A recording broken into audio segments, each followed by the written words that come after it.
Hello my friends, how you all doing this Friday evening? Great to see you all again. This is week 35 of not being out on the streets. 35 weeks. Might be 100 weeks before long, who knows. But thank you again for all your support last time with the Halloween show, even though Buggerlugs murdered me on it. And I'm back and I'm raring to go. So tonight we're having a virtual ghost bus of Salem. I think they should be arriving about now. Please give generously if you can to the tip jar. Thank you. Enjoy yourself.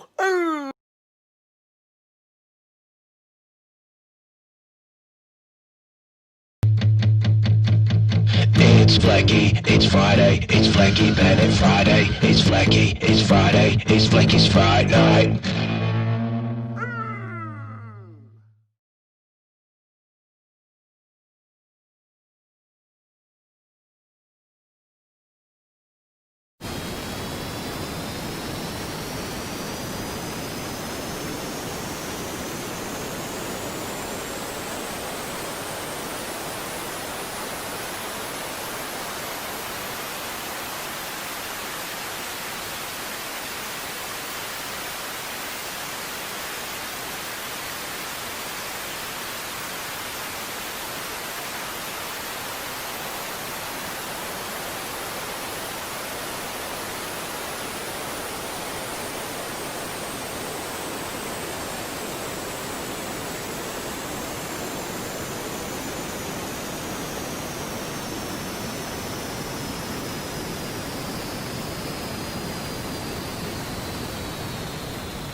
Wakey wakey Fleckers and Fleckettes, we have arrived in Salem. It is 8 PM UK time and 3 PM Salem time.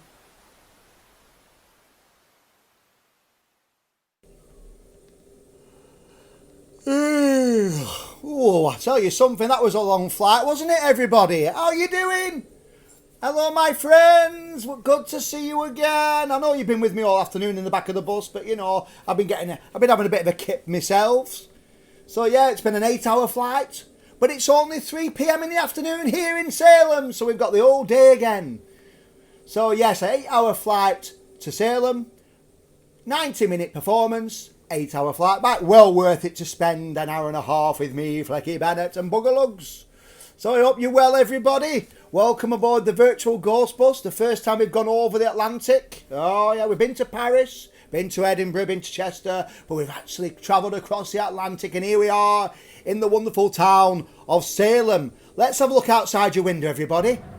And outside your window is probably the most iconic building, the building that everybody visits when they go to Salem. By the way, I've never been to Salem before. I'm the first time with you lot tonight, so it's going to be exciting.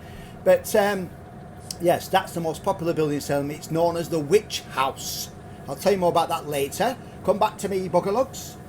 And yes, Salem. Well, did you know this? That Salem was established, I'll say that again, Salem was established by the English. And basically there was these group of people called the Puritans in England, and they didn't like the way that the Bible was being messed about with, so they all moved over to America, and they formed New England. Yes, that's where it gets the title from. They were all English settlers over there, and these Puritans are really, they were hardcore. This is what they used to look like.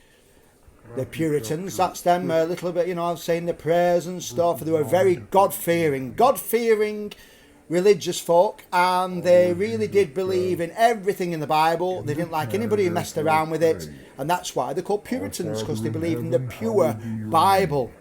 And they were sent out of England, and they created Salem in the early 16th century. So it was created by us folk, really, the English.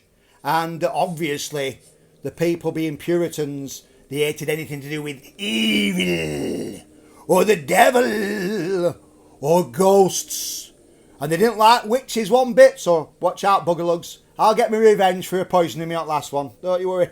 Are you with us, Buggerlugs? I am here. Long flight, she's a bit tired, but you don't get 4 hours off for every 4 hours on this one. There's no union for you, Buggerlugs. So yes, so the Puritans hated anything to do with the supernatural. So well, that's why it got a reputation, Salem, for the witch trials and for witches. So that was the witch house outside our window. It's a museum, but never mind about museums. Let me and Buggerlugs bring the history to life tonight without having to go inside a stuffy museum. Now then, you've seen the jet engine, so we flew across the Atlantic tonight. And Buggerlugs, because this first location, which is the start of how the witch trial started, is just outside the town of Salem. It's a town called, what's it called again? Denvers. And it's 5.5 miles outside Salem town where it all began. So Buggerlugs decided to do a bit of research on witchcraft. So over to Buggerlugs. She's going to try a spell on us all. Ooh. Yes, so for the last few weeks I've been delving into the dark arts and trying to pick up a few spells and maybe that kind of thing, because obviously we're going to Salem. I thought it can't really be that hard, so I'm gonna have a go. I think I've got it now. I'm gonna have a go at a transportation spell, because we've done all the other modes of transport as far as I'm aware. So we'll see what happens. Just need to change my hat. It's all about the magic in the hat. Excuse the hair. Okay. Over the land, sea or through the air. My destination. Take me there.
So outside your window now, it's not a very picturesque view. It's just the ruins of a building. And that is the building where all the witch trials, all the hysteria started from. And it was, this all took place in 1691 to 1692. So, you know, it was all in a very short time indeed. All this happened within 1 year. So this house that you're looking at right now, let's show you what it looked like in the past. That was the Reverend Paris, his house. It was the village parsonage, and that's where he lived. So he was the Puritan minister, so a very God-fearing man. He lived there with his wife, his daughter Betty Paris, his niece Abigail Williams, and their slave Tituba. Oh yes. And he lived there with his family and his daughter and his niece. Obviously, it was a really hard upbringing, you know, having such a father which was a Puritan. So they started to mess around with things they shouldn't have messed around with. And it just started off with a bit of fun at first, like fortune telling. You know when you used to peel an apple, like in one go, like trying to get the skin off in one go, and then you throw it over your shoulder and it spells a letter out and that's who you're going to get married. Well, they just started with things like that at first. And then they started doing something called, and I never heard of it until I did this research, something called Oomancing. There was a song. Well, there was a song by the Norlands, weren't there? I'm in the mood for dancing. Oomancing. Oomancing. Yes. So yeah, they started this thing called Oomancy.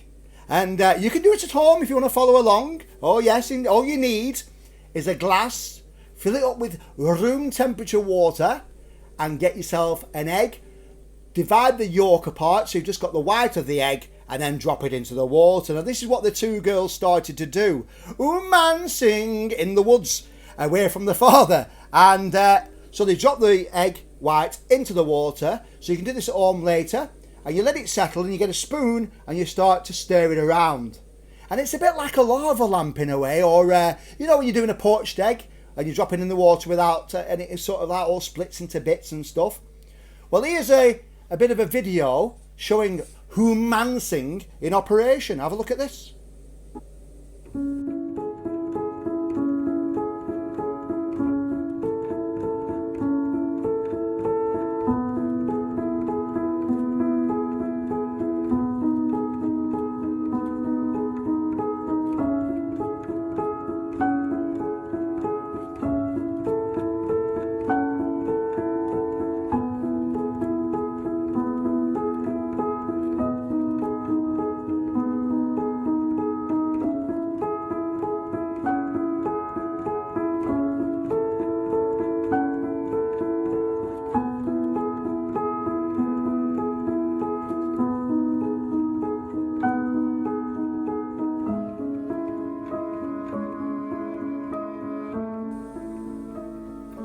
Did you see any shapes inside there?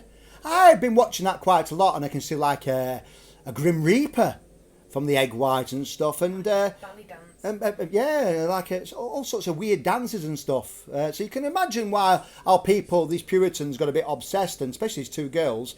Let me show you what their father looked like. This was the Reverend Paris. That's the only picture that's available of him. Only one thing he had painted once. And these are the two girls with their servant Tituba. And so yeah, they were doing this umancing.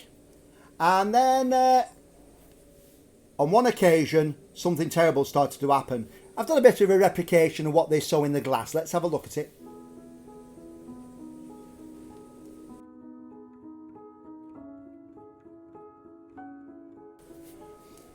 And they sort of saw what they thought was a coffin.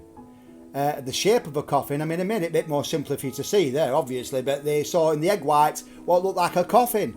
So that absolutely terrified the two girls, as you can imagine. They either thought, well, they were trying it out to see who they were going to get married to, so they thought they were going to get married to death, or that if they got married to somebody, they'd be dead very shortly, or that they'd be dead. So they were making all sorts of things up about it, you know. And so they got a bit obsessed by it. So their father, the Reverend Paris, they had to tell him what had happened, and they started having nightmares. They started having nightmares of the women from Salem visiting them in the night and pinching them. And then they started acting really strange. Let's have a look at the next slide. And they started to have this, well, a bit like The Exorcist. We've all seen The Exorcist, haven't we, where she came down the stairs upside down backwards in the spider walk. They started to contort their limbs. Their father, the Reverend Paris, said in an unholy way they were twisting the limbs, which you cannot do as a human. They started hiding under tables. They started barking like dogs. So what was going to be done about this? Well, I can tell you. What they used to do is they needed to try to identify witches. So they instructed what's her name again? Tituba the slave, to bake a witch cake. Yes, you've heard it here. A witch cake. Now that's the sort of thing you don't get on Bake Off. Or do you get it on Bake Off? Let's have a look.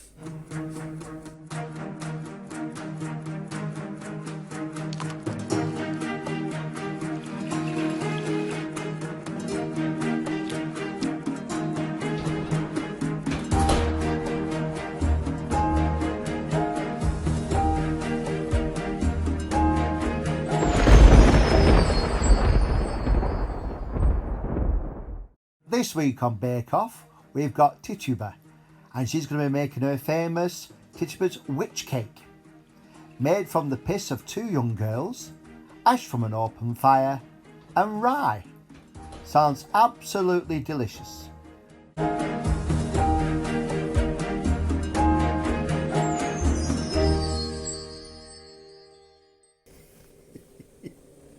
I had so much fun making that Bake Off. I think it's got legs, don't you? Literally. So yes, what they did, they got the two girls, Abigail and Betty. No, not Betty. Was that her name Betty? I think it was. Yeah, that's right, Abigail and Betty. And they got the two girls, they got them to piss in a cup, and then they poured that into the mixture. It's like a rye bread sort of mixture, more like a rye bread than a cake, to be honest. And then they get some soot out of the fireplace, and then they baked it. And then what you did was you fed it to your dog. Now, before cats became known as witches' familiars, it was dogs that actually represented a familiar for a witch. In fact, they used to ride round on the backs of them. That's what they used to say. They used to ride round on the backs of dogs. Here's a little illustration of what it might have looked like. And they believed that the dog was the devil's representation on earth. So dogs had a really bad press at the time. So what they would do, they would feed that witch cake to a dog, and then that would make the dog want to seek out familiars, its friends, the other witches. So that dog went off and started to look for witches, and it sniffed out a few of them. So it's getting a bit strange in Salem. These girls were kept saying, "Oh, these women have visited me in the night," and they were saying, and then 12 other little children started to say that they'd been visited in the night by various women, always outsiders of the town, and over again. So this hysteria started, and there was this woman, and she was called Sarah Osborne. This is an illustration of Sarah Osborne, and she was captured first of all, and she was taken and interrogated. So then men at either side of her took her into they took her before a judge, and it was a judge called Judge Hathorne. And let me tell you what he did. So he said to Miss Osborne, she's not relative to Ozzy, but she might have been, "What evil spirits are you familiar with, young lady?" She went, "None." He said, "Have you made contact with the devil?" She went, "No, I never saw the devil in all my life." He said, "Why do you hurt these children?" She goes, "I do not hurt them." He said, "Have you met Sarah Good in the woods?" That was one of her mates, but she said, "No, I have never met Sarah Good." Now, if you admitted that you weren't a witch, it went really bad for you. They'd say if you said, "I'm not a witch," you're guilty of being a witch. And then they took her off and they start examining her. So that witch house that we looked out the window at the beginning, that's where allegedly some of the innocent women were taken, and they were stripped naked, and they prodded around in their body looking for the third nipple, which the devil supples from. And but any kind of mole or birthmark was classed as the devil's nipples. So you had no chance really, because we've all got moles and warts, and well, I've not some perfection personified, but some of you out there, I've seen you on my performances. So, so they were examined, and you had no way of getting out of it. They even said, it's a bit graphic this, but they'd search under the woman's undercarriage, and if it looked a bit fleshy, they said that's where the devil suttles from, and all, you couldn't get away with it. So if you had a baggy ass, you were buggered. So, yes, they were. So you had to admit you're a witch, really. Now Tituba, the slave, she sussed it out quite quickly. She thought, hang on a minute, if you say you're a witch, they just tell you to pray, and as long as you grass somebody else up, they let you go free. If you say you're innocent, you're in one of the jails. So Tituba dropped Sarah Good and Sarah Osborne in it. She said, "It is true, I am a witch. And I have rode with the other two witches, Sarah Good and Sarah Osborne. We rode on a wooden pole." It might have looked something like this. And that's a wooden pole. Obviously what we know as a broomstick these days. Did you know that a broomstick, the brush end is always supposed to be at the front? We've just made it look like it's sort of a jet engine at the back, haven't we, in modern culture, but it was always at the front. It was sort of the steering wheel. And so Tituba, she grasped them up, said, "Yeah, they are witches. Yeah, they are. They're definitely guilty." So Tituba got off. Sarah Good and Sarah Osborne and many others were taken to the jails all around Salem. And then they were taken through the streets of Salem on the back of a cart and taken to a point called Proctor's Ledge. And funny enough, they only found out that 10 years ago that's where they were hung. They believed it was somewhere else, but there's new evidence come up that they were all hung at Proctor's Ledge. Again, it's quite a way away from where we are now. So Buggerlugs is going to try, a transportation spell once again. Are you ready, Buggerlugs? Give it a go. The transportation spell seems to be working really well, so let's have another go. Over land, sea, or through the air. My destination. Take me there. Take me there.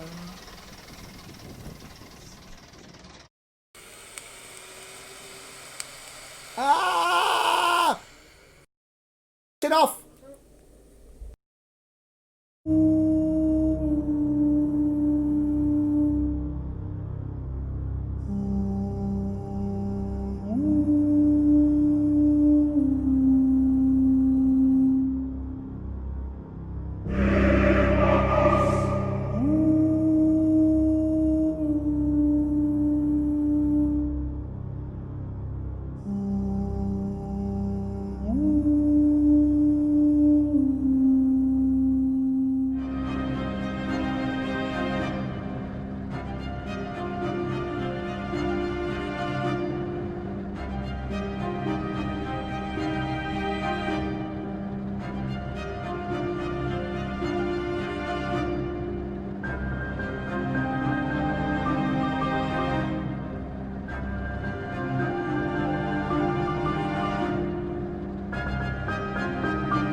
And that is where they went. Proctor's Point, not Ledge. Proctor's Point. Right, so that's Proctor's Point outside our window. And as I say, it was only 10 years ago that they actually worked out this is the actual location of where they were hung. So on that spot, well, there's 20 people who were given the death sentence.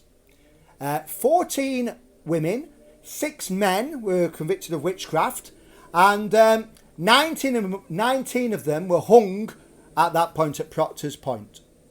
And then after they were hung, it would have looked like this. This brings it a bit to life for you. That's what it would have looked like on that spot, with the innocent women and men swinging backwards and forwards, dancing on the end of the rope, with people from Salem all cheering and saying, "Yay, we got rid of the witch, the wicked old witch is dead," and all that nonsense. It would have been absolutely horrific. And then they took the bodies of the witches, or the alleged innocent women, and threw them just down the side of Proctor's Point, down into a pit called the Witch Pit. Which pit? No, that's the pitch. Oh, I see. Out of the bloody funnies. You can't be bloody laughing around tonight, you. Keep around the road. They were thrown just from the gallows, straight down the side, into a pit called a Witch Pit. And they weren't given a proper burial at all in what's the ground I'm looking for that people are buried in? Consecrated ground. They weren't given that privilege at all, I'm afraid to say. But at dead of night, their families and friends came along, tried to retrieve from the witch pit their loved ones and buried them in a secret location, because if people knew where they were buried, they would dig them up and throw them in the witch pit again. Still to this very day, not one single person knows where any of them victims are buried. None of them have been found anywhere in Salem. So their bodies were thrown down into a witch pit. But let's just hope and pray that their spirits raise to the heavens, just like we're going to do now. It's time to release the Valkyrie wings. Take it away, Buggerlugs. Ooh.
So, we're back where we started just before, outside the witch house. Once again, sorry about the break-up in picture, but it's the Wi-Fi went off.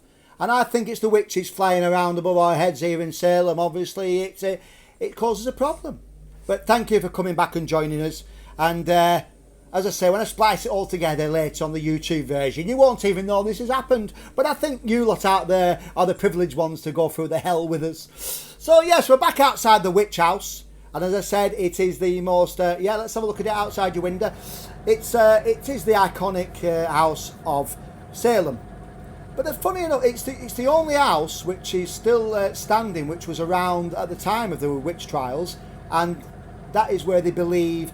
Well, one of the judges used to live there, and also they used to be examining the witches. But there's various accounts whether that's true or false. But it's now a museum. But never mind about museums. I like to bring history alive, and I hope that's a little simplified version of what happened in the Salem witch trials. I've not left them alone yet. We're going to seek out some of the ghosts from the witch trials later on. But it's time to go for a ride now through the streets of Salem, down Essex Street. Everything's named after England. Down Essex Street, here we go. Woo. What? No. Yes, we're going for a ride. No, we're not. What are we doing? Oh, thank you, Bugger Lugs. Just before we go for a ride, thank you. She's got a little map in front of her. She knows what she's doing. You probably all heard about the Salem witch trials, haven't you? But mostly people know about them from a book. And it's like, shall we play charades? It's a book. It's a film. It's also a TV series. And it was called The Crucible. It's also a drinking vessel. Is a crucible a drinking vessel? I think so. Where's she got that from? I know they play snooker at the Crucible in Sheffield. Anyway, Bugger Lugs, show us show us a poster. That's the Crucible, and many of us actor types have been in it over the years. Yes, I've been in it once or twice. And when they used to do things called acting on stages, if you remember them days. And the Crucible, very popular play, and it was written by this gentleman, and he's called Arthur Miller. Funny enough, he was Marilyn Monroe's husband at one point. And Arthur Miller wrote the wonderful Crucible. And I don't know if you've seen the film, you probably have, with Winona Ryder, and that gentleman looks a bit like me, Daniel Day-Lewis. He just wishes he had my talent. But Daniel Day-Lewis, and let's have a look at Daniel Day-Lewis. What happened was, Daniel Day-Lewis went to Arthur Miller's house to do his research for playing John Proctor in the film The Crucible, and he met Arthur Miller's daughter. And that's his daughter there, and they got married, so he's married to Arthur Miller's daughter. Arthur Miller died a good few years ago now. But let's have a look at Arthur Miller again. Now, as I was saying to you before, there's no graves for any of the people that died, the 20 poor innocent people that died at the witch trials. So they made a memorial garden, and it was on its 300th anniversary of the witch trials. It was in 1992. And Arthur Miller came and he opened it. And let's have a look at it now. This is what it looks like. It's sort of an horseshoe sort of shape with all these... We're trying to work out what we think they are. I said they're sort of like steps, but you said they're... Like a plinth. Like a plinth. And the nearest thing that them innocent people have to a gravestone. Here's one's a bit closer up. Of our friend, is it Sarah Good on that one? Yeah. Yeah, that's Sarah Good, as you can see, hanged, and it has the dates and stuff. And that's the only thing that these poor innocent people have, is that memorial garden, which was made in 1992 by Arthur Miller. So yes, if you have seen The Crucible, it's based on the witch trials, but some of the details have been changed slightly. And so yes, now it's time to go for a ride on the streets of Salem and down Essex Street. Here we go.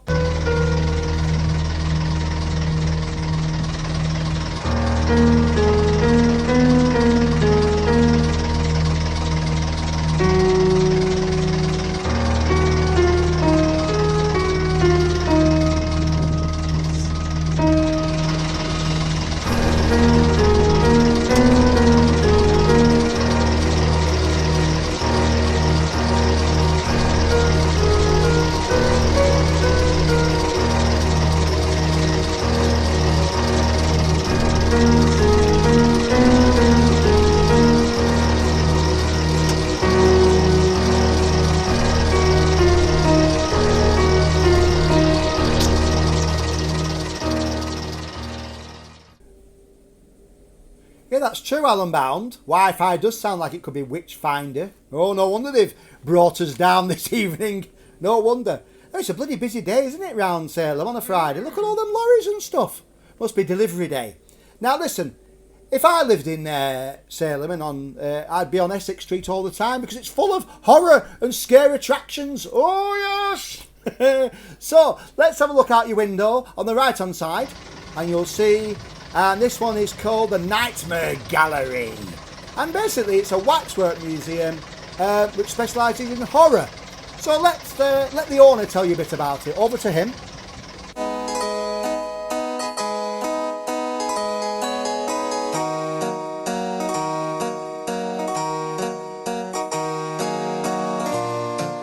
Welcome to Count Orlok's Nightmare Gallery, Salem's only monster museum.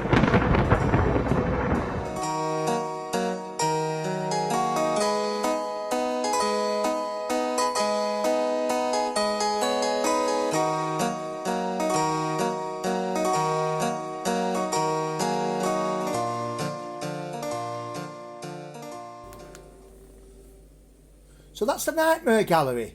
I don't know if you ever went to Blackpool Pleasure Beach in the last few years, but a friend of mine called Kurt Walsh, he had something similar called the Horror Crypt, didn't he? And unfortunately, it was forced out by Blackpool Pleasure Beach. The rents were so high, but it was like a horror waxwork museum. Me and Buggerlugs went. It was really good, weren't it? Quite scary, actually. Yeah, it was. And so that's a bit similar to what they've got there on Essex Street. Now, as we look out of our other window, let's have a gander at the other side.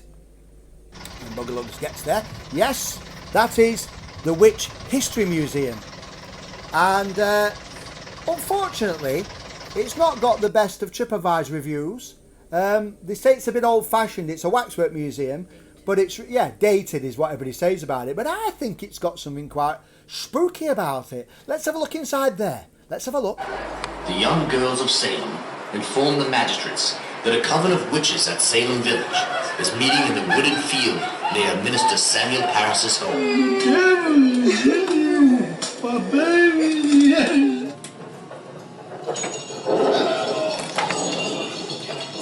All witches kept at their side, little imps or strange animals called familiars.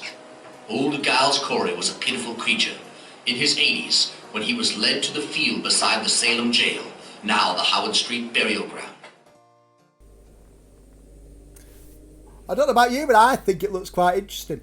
Buggerlugs just reminded me, we went to a we had a day out in Nottingham, and we spent a couple of days there to meet up with Nottingham Ghost Walk guys, have a drink with them and stuff, and go around the castle. It was great fun. But we went to the Robin Hood experience. Now listen, I've been there many years before on the Robin Hood experience. It was like one of these things where you got in a little carriage and went, a bit like Jorvik Centre, where you went through different scenes in a little carriage like a ghost train.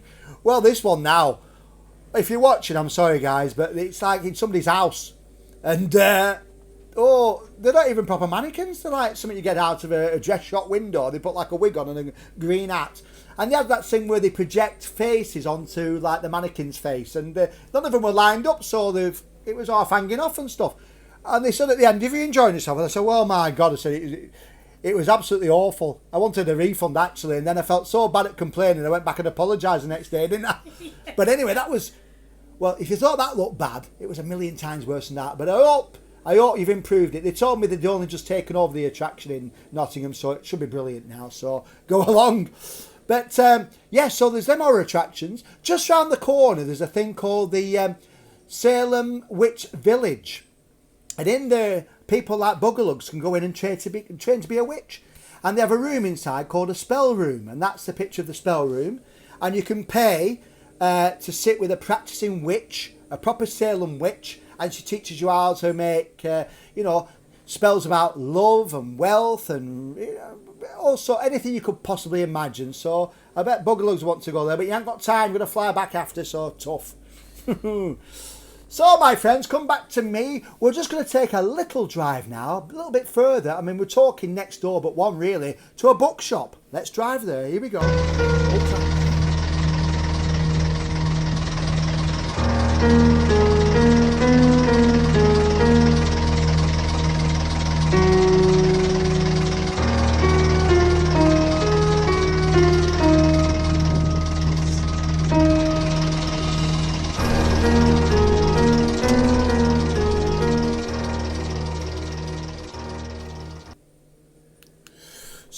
Yes, I like the comment by Dawn Lonigan. It looks like Club Lash in there.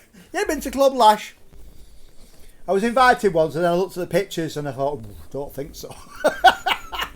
But anyway, yes, we're outside a bookshop now. It's the oldest shop in Salem and it's called Wicked Good Books. There it is outside your window. Great title, isn't it?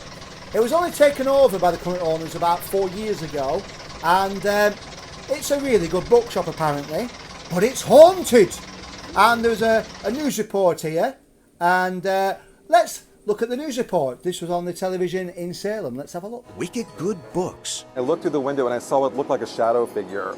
Now, shadow figures have been spotted up and down Essex Street, so the different businesses have seen or have reported seeing shadow figures. Shadow figure's not good. Shadow figure signifies something that's been conjured. Wicked Good Books owner Denise Kent doesn't feel uneasy in her store, but is it haunted? This building itself is about 200 years old, and in this historic city where some horrible things happened. I would say, what do you think? Nothing peculiar in the bookstore itself. However, a trip down to the basement does reveal an oddity. Kent says these are sealed off tunnels. That's a tunnel right there, underneath one of the fireplaces. So how's that spell go? It says something like, Hocus pocus, give us a good tip. What do you say it was? Something about tipping. Yeah. Oh yeah. Oh, we're back on. Sorry. We're just working on a new spell to enchant you with. That, you know, that if you enjoy tonight, and you've had 2 shows for the price of 1, well, you will have by the time it ends. But I'm going to ask you to donate once, so please tip generously if you can. Ooh. So yes, we're inside Wicked Good Books now. Now, Wicked Good Books is it's got lots of ghost stories connected to it. Even though the owner wasn't very willing to talk about it on camera, she's reported that she's seen books floating across the room and that she's heard disembodied footsteps. But the most scariest thing that happened is one of her customers, her regulars, felt these cold hands around his neck, throttling him. Now, she went down into the basement inside the shop and she showed you a bricked up entrance to the tunnels. Now, there was loads of underground, well, there still is, all these, just like Manchester, but we can't bloody get in them. All these underground tunnels under Salem, and they were used for different reasons. One of the reasons was because of all the Puritans. They didn't like any kind of vice. There was no whoring or drinking or anything like that, so they took it underground, and it was a red light district under there, and then there was illegal drinking dens, and all sorts went on down in the underground. But the main people that used to use the underground were the pirates, because Salem is on the coast. And the pirate ships used to dock there, and they used to use underground tunnels for the contraband, and also to steal people and to take them on their boats and make them slaves.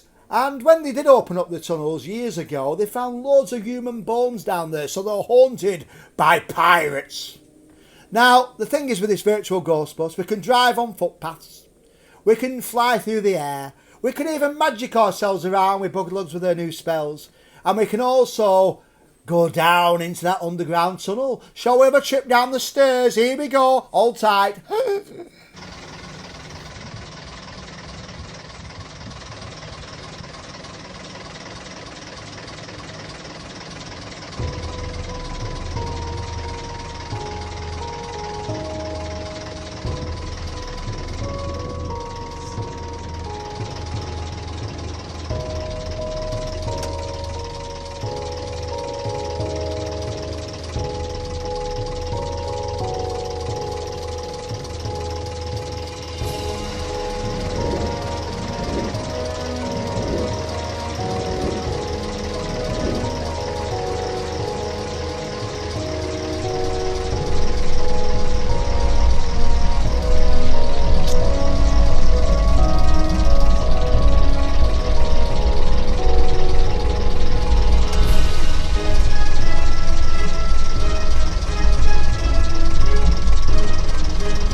Roxanne.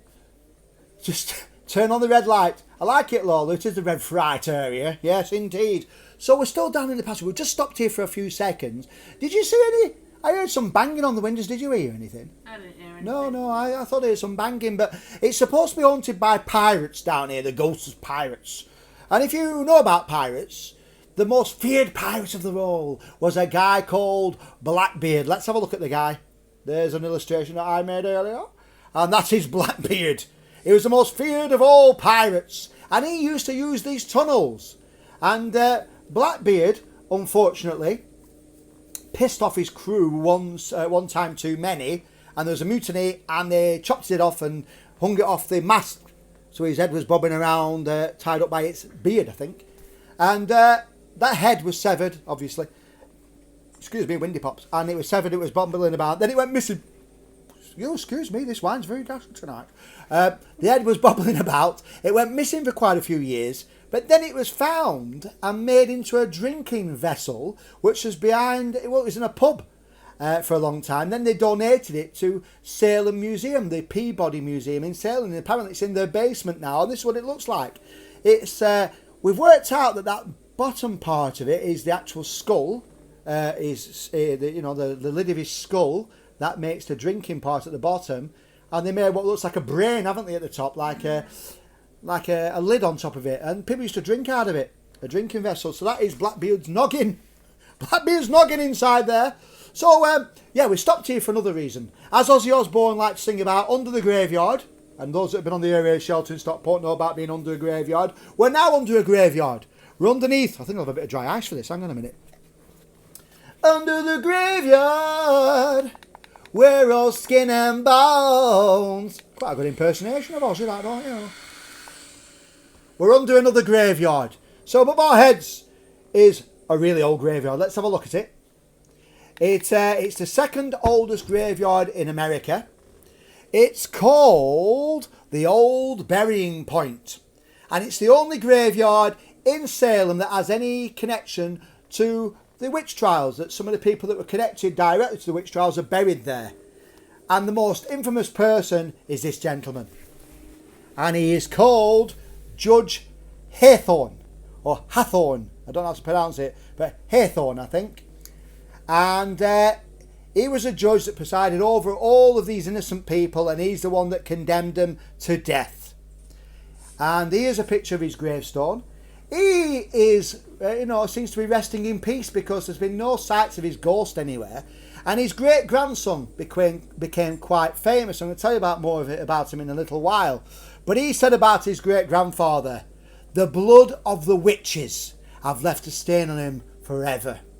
So he seems to be resting in peace, unlike the people which he had executed because they were not put in consecrated ground. But it is a haunted graveyard, and it's haunted by this woman. And she's called Mary Corey. And she had a husband who was executed in the trials. I'll tell you more about him right at the end, but it was a horrible way to die that her husband died. And she can't rest because of what happened to him. She was the wife of him, and she haunts around her gravestone all the time, does Mary. People see her on a regular basis floating around that area of the graveyard. She's been stuck right at the back of the graveyard where that judge is right at the front. So, shall we continue through the tunnels and see what we come up against? Let's carry on, Buggerlugs. Off we go.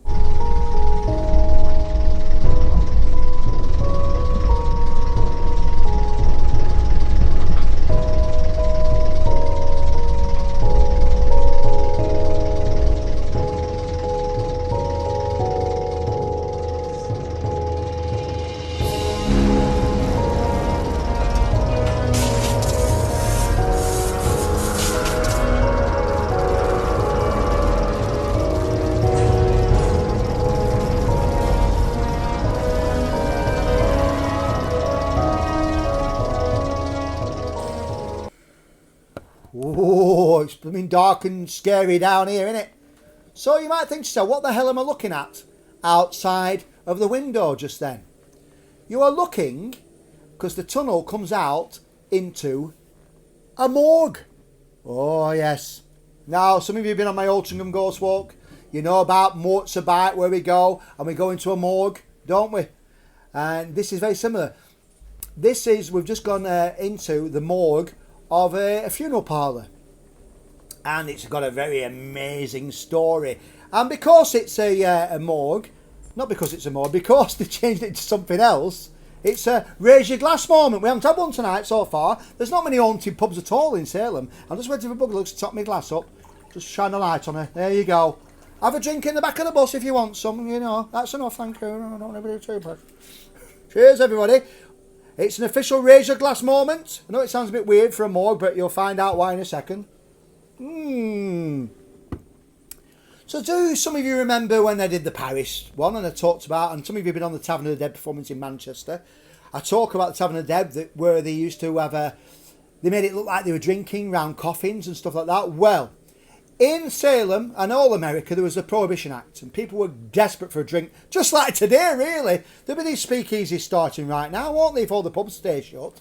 So yeah, alcohol was banished, so people had to drink secretly.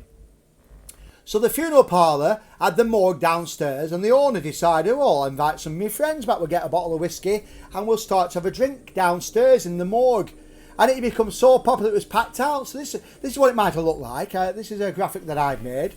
I'm getting very good at graphics. I mean, that's nothing, but that's what it would have looked like. So they all put the drinks on top of the coffins and they all had a nice drink and a smoke down there. And sometimes some of the Godivers, that's the dead bodies, were led out with Godivers. Lady Godiva? No, Cadivers. Naked women riding through on all Isn't it a Cadaver? Cadaver. Cadaver. That's right. I knew it was something like Lady Godiva.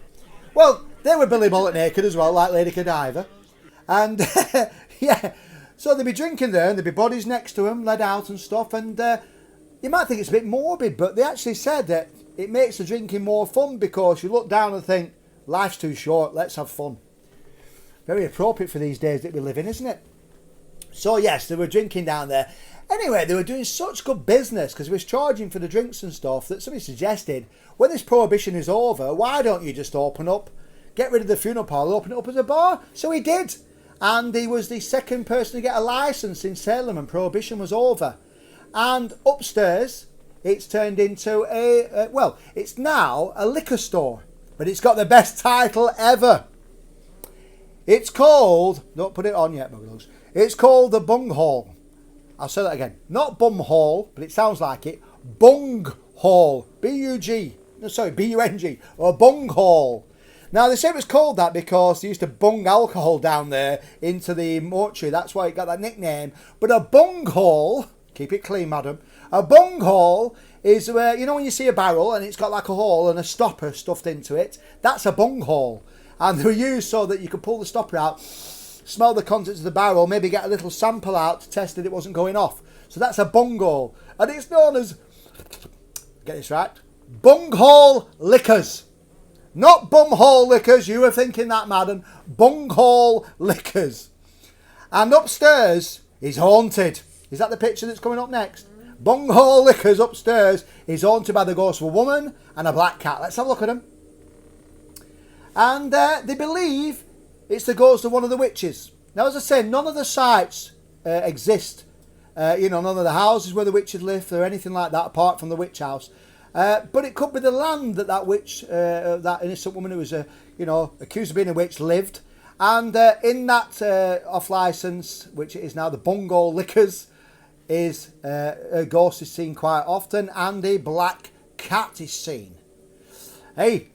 They're not shy about promoting themselves as Bunghole Liquors. They've got their own range of merchandise. So over to the owner of Bunghole. Okay, a bunghole is the hole in the cask, keg, or barrel through which spirits flow. T-shirt number 5 is the most popular T-shirt with the ladies. I got it in the bunghole. Must be your sixth sense of humor. T-shirt number 1, bunghole is not a dirty word. Most popular with the men.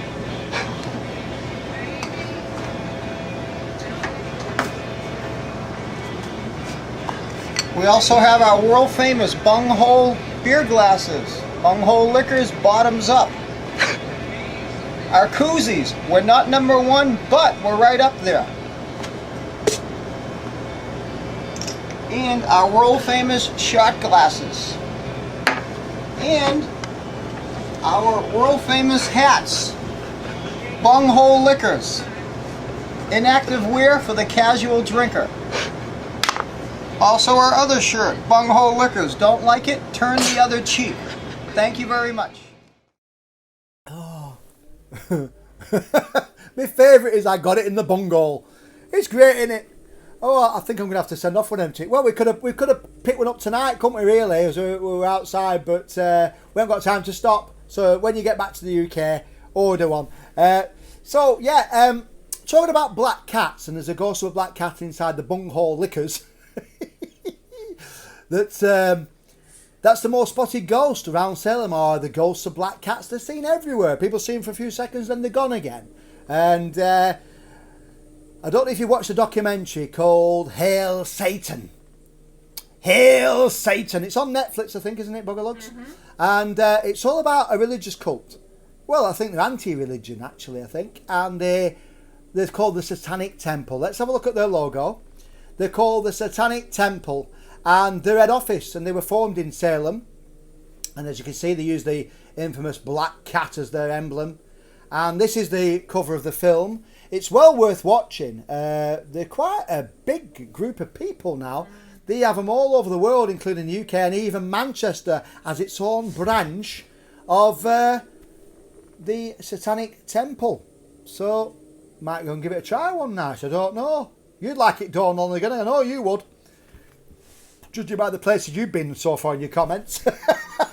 So, yes. So, if you have seen that, has anybody out there seen that documentary? It's really good fun. It's well worth watching. It's quite comical, really. Very entertaining. And they've got some good points to be made, really. So, yes, we're outside the bunghole. We're back in ground level now. Let's look outside the window. And there is the bunghole from the outside. Bunghole liquors. And we're going to carry on now on the streets of Salem. Take it away, Buggerlugs.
David Hewson, you should be ashamed of yourself.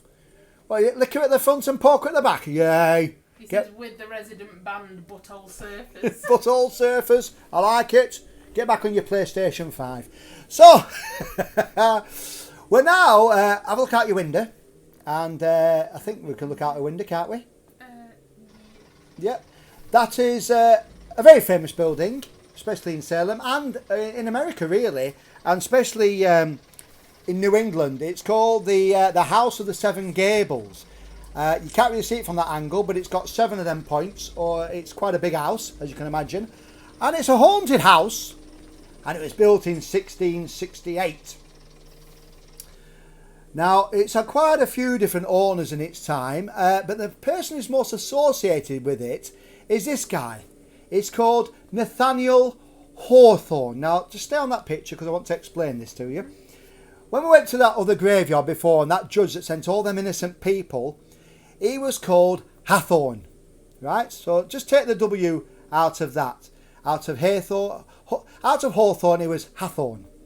Now this guy, Nathaniel Hathorne, I'll start that again. This guy that you're looking at on the screen now is called Nathaniel Hawthorne, and he was the great-grandson of the Judge Hathorne. But he refused to use his family name of Hathorne and put a W in his name. And he got obsessed with that house because he used to be invited there all the time by one of the owners for tea and dinner and games nights. And he wrote a book called The House of the Seven Gables. But he's mostly known for that other book called The Scarlet Letter. That was made into a film with my lucky likey, Gary Oldman. Oh, yes, we're not playing games tonight. We're some good actors tonight. Daniel Day-Lewis, Gary Oldman. Oh, yes. Have you seen The Scarlet Letter out there? It's all about witches and stuff. And he refuses to use his family name because he's so horrified to be linked with such an evil man as his great-grandfather. So he's invited there. The family that owned the house the most are the Ingleson family. And Susanna Ingleson was the woman that used to invite him round. I think she was a bit sweet on him. Unfortunately, Susanna never got married, and she lived there from the age of 10 until she died. And she hated the house. She actually called it her prison. And she haunts the Seven Gables to this very day. Apparently, people see her when they're on the outside. Look up at the window and see this.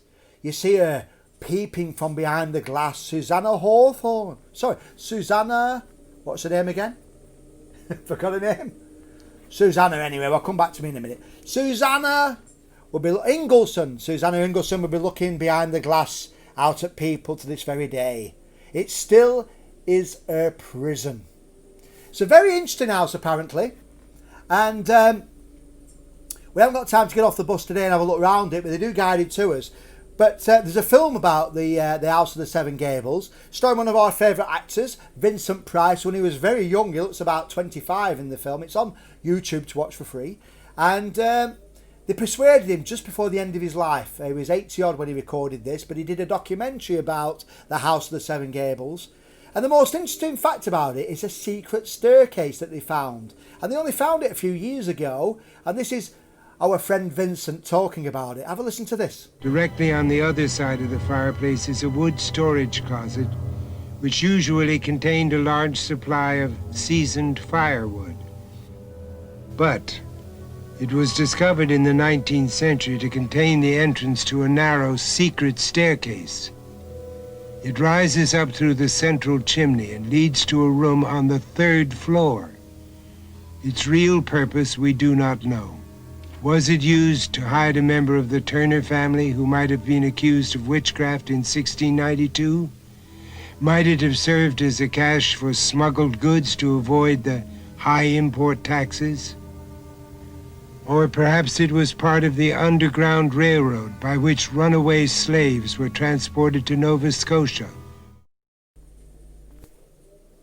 So they think it could have been used by the underground tunnel that we drove through before, that the people used to escape up there, or people used to hide from the witch finders up there, or various reasons. But it's quite fascinating, isn't it? It does remind me, these houses, very much of Staircase House in Stockport. And as soon as all this is out and we get back to normality, we'll be back in there. So, from a haunted house to the most famous haunted hotel in New England, if not America. Let's go, Buggerlugs!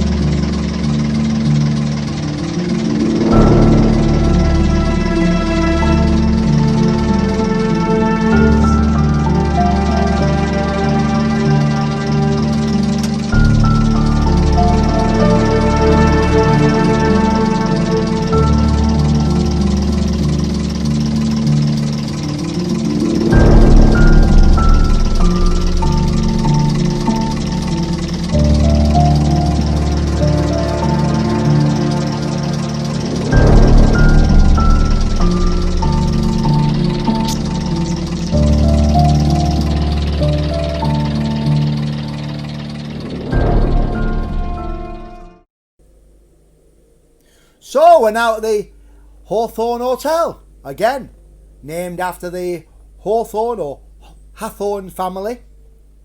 It's the most famous hotel in New England, and if you were staying here tonight, I know we're flying back tonight, but it's a place for us to stay. It's right up, you know, it's right for your quality of person that you are, for our equipage, as I like to say. We're very classy people, us on there. All Flecky Bennett people are very classy. We're a very, very, very, very strong equipage, and we would sleep there tonight if we had the chance. But it's where all the celebrities stay. If they're in Salem or in New England, De Niro stayed there recently, and Pacino, and everybody stays there at the Hawthorne Hotel. But for many years, it wasn't really thought of very much, and it was made famous by a TV programme. This will test you, some of you out there, to show how old you are. If you're as old as me, this is a trip down memory lane. Are you ready for this? Here we go. Have a look at this.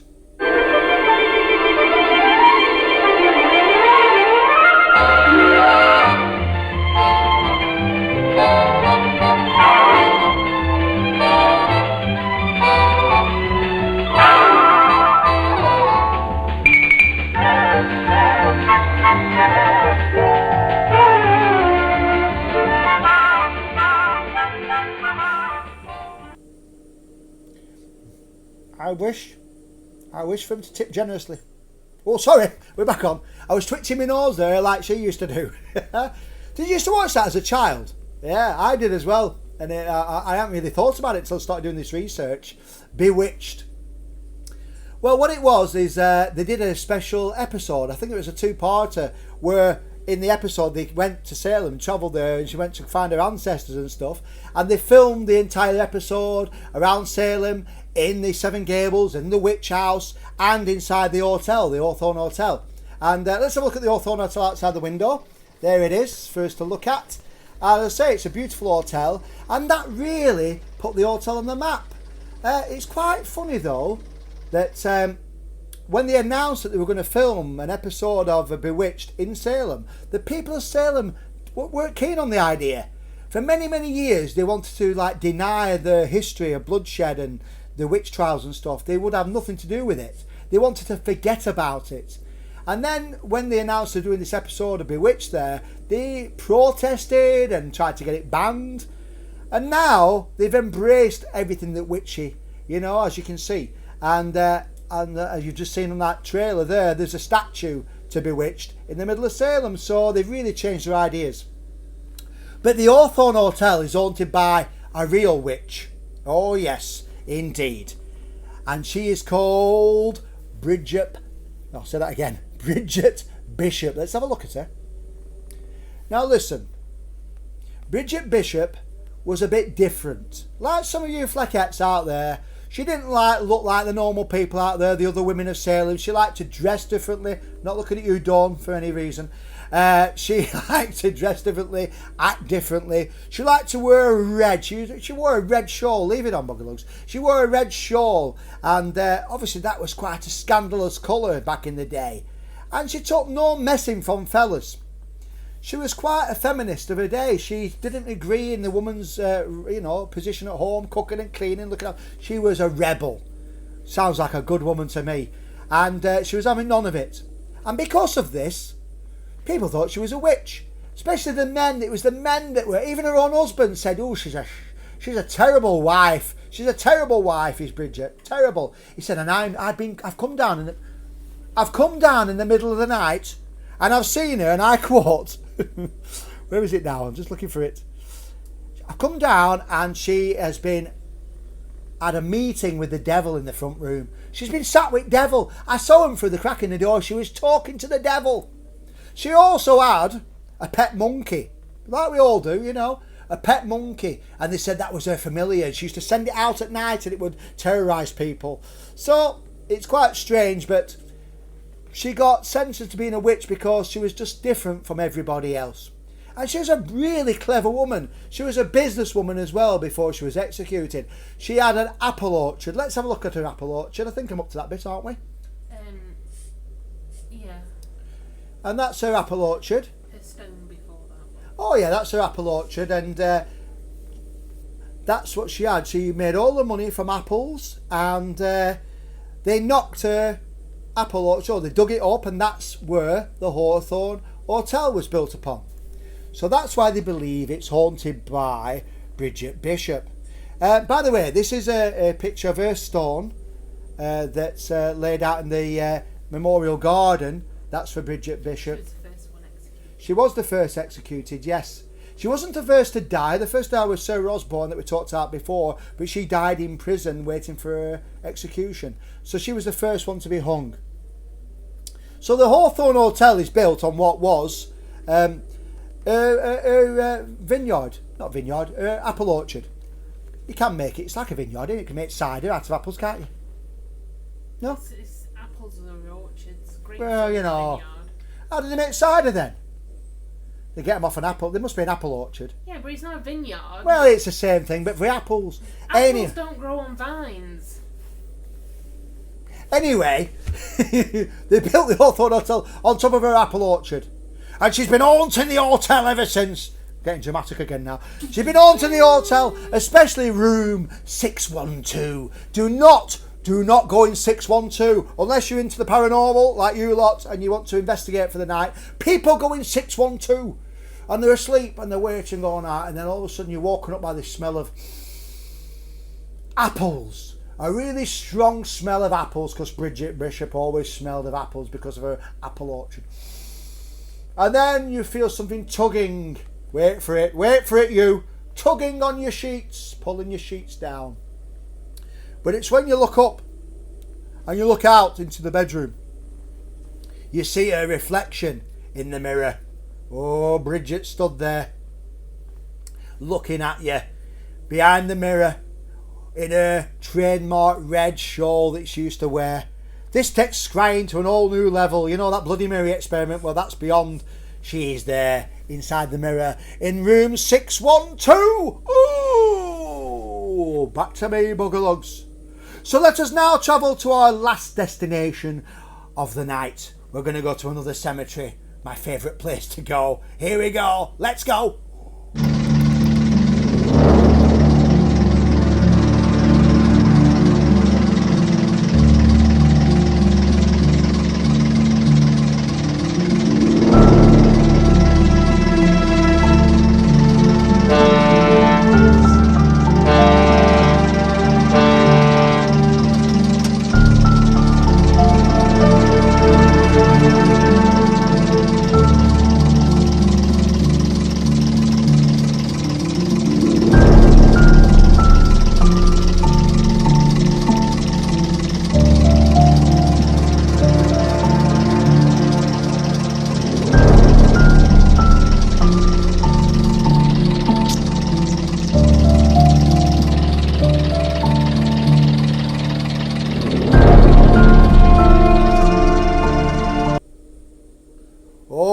Outside the cemetery now. Let's have a look through the window at the cemetery, and this is the Howard Street Cemetery. Indolus. We can travel anywhere, as you know. In fact, I think it was your idea, Indolus. You said to me, why don't you go in the underground tunnels? You're quite right. And yes, we're on the scare bus tonight, so thank you for them ideas, Indolus. So we're outside Howard Street Cemetery, and if you remember before, I talked about the other cemetery, that there was a ghost of a woman called Mary Corey that used to walk around her ghost because she was pining after her husband. So let me tell you about her husband. So there were 6 men that were executed for being witches or helping the devil or witchcraft. And the most famous was a man called Giles Corey. Now Giles Corey, he wouldn't admit to being a witch. You know, as I said before, if you said you're a witch, you got off with it. If you denied it, they would torture you until they murdered you. And he was having none of it. He was quite a wealthy businessman. He was well respected in Salem, but he said, no, I'm not admitting to something I'm not. I am not a witch. And they said, right, we're going to send you to trial. I said, I don't want to go to trial. I'm not going to defend myself. I don't need to defend myself to anybody. I am not a witch. So, on the site of this cemetery out here is the most famous ghost story in Salem's history, because it's supposed to be haunted by Giles Corey. Now, 19 of them people, the 20 died altogether, 19 of them were hung at Proctor's Point. But Giles Corey had a terrible, well, don't know if it, yeah, it probably is more terrible, because hanging can be pretty, swift, especially Pierpoint's doing it, 6 seconds or whatever. But he had a most terrible execution. Now, I talked about the film The Crucible with my lucky likey, Daniel Day-Lewis, who wishes he was as talented. And this is a little excerpt from it. I've had to slow it down by one because copyright will stop it. So hopefully you'll enjoy this. This is the execution of Giles Corey from the film The Crucible. -1.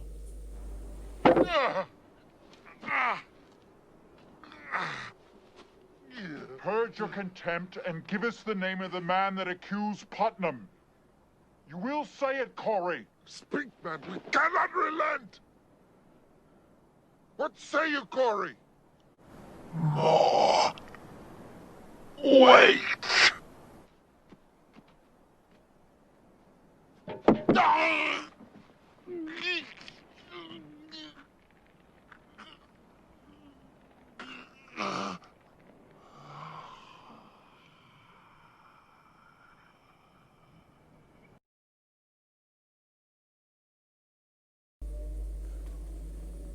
What was that? Back to the witch spell. Hey, more weight, he said. His last words on this earth were, more weight. They put stones on top of him, on top of a board. He had him strapped down and they pressed him to death. And saying over and over again with each stone that went on, do you admit to being a witch? No. And all he would say is, more weight.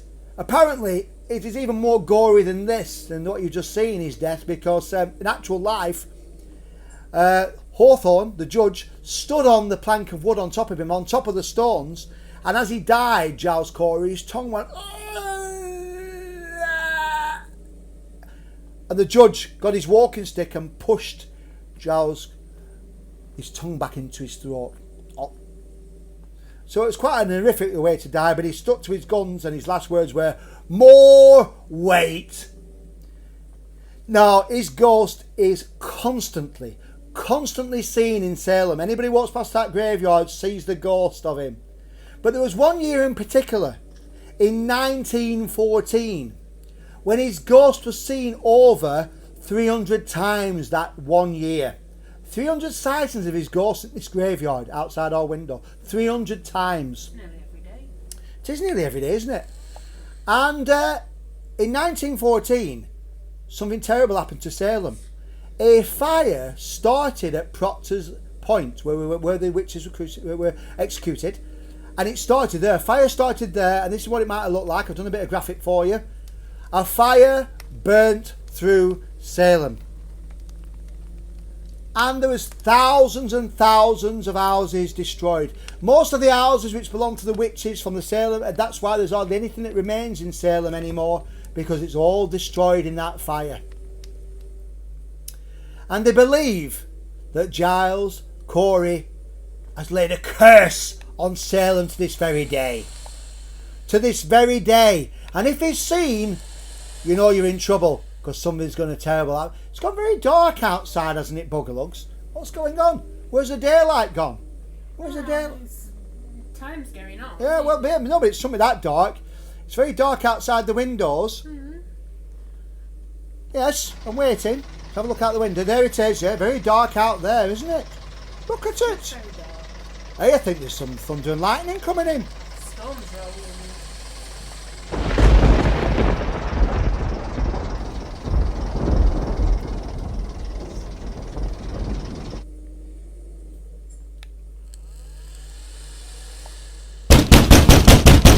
Oh my God, what's that?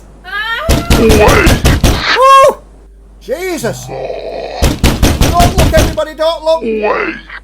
We'll be alright. Oh, Buggerlugs, what is it? I don't know. I don't know. Oh my God. Once the Wi-Fi goes down, now we've got this to contend with. Who the bloody hell's that? Giles Corey. That's who that is. Don't worry, Fleckers and Fleckettes. I'll get us out of this. He's not having our souls.